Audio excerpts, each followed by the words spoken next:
Du château abandonné au château éphémère, l'ancienne demeure du baron Vanderbilt à Carrière-sous-Poissy voit s'offrir une nouvelle vie. Réhabilité par la communauté d'agglomération de Rive-de-Seine, le projet a été confié à l'association Caserne Éphémère qui restaure des espaces abandonnés en lieux artistiques.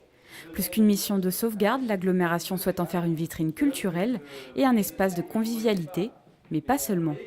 On a voulu aussi avoir un état d'esprit qui était tourné vers l'innovation. Donc cet état d'esprit, en fait, c'était aussi de tourner un patrimoine qui était existant vers une utilisation qui, elle, était tournée vers le futur. C'est pour ça que c'était un patrimoine qui était donc à l'inventaire des monuments des bâtiments de France.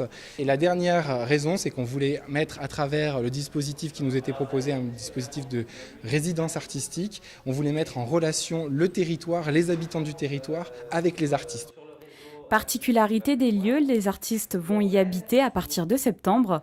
Avant, ils devront être choisis par un comité. Ce sera une sélection comme ça collégiale, après un appel à projet qui sera lancé nationalement à travers les réseaux de culture numérique, mais aussi les réseaux d'écoles d'art. Seule condition, ils devront échanger avec la population grâce à des ateliers gratuits. Certains ont déjà pris possession des lieux, comme Nicolas. Avec son équipe, ils devront créer une forêt numérique. Donc cette forêt numérique, elle serait constituée de capteurs qui récupèrent le flux de sève de végétaux, la vitesse du flux de sève.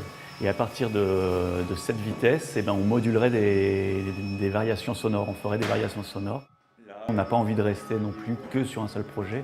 On aime bien avoir plusieurs axes et puis en même temps avoir un côté atelier, expérimentation et création de pièces. Un lieu comme ça, c'est aussi une chance pour croiser tous les savoirs et puis se compléter.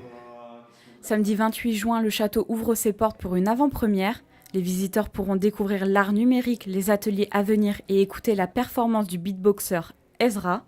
À travers ses sons, il analyse le rapport passionnel qu'entretient l'homme avec la machine.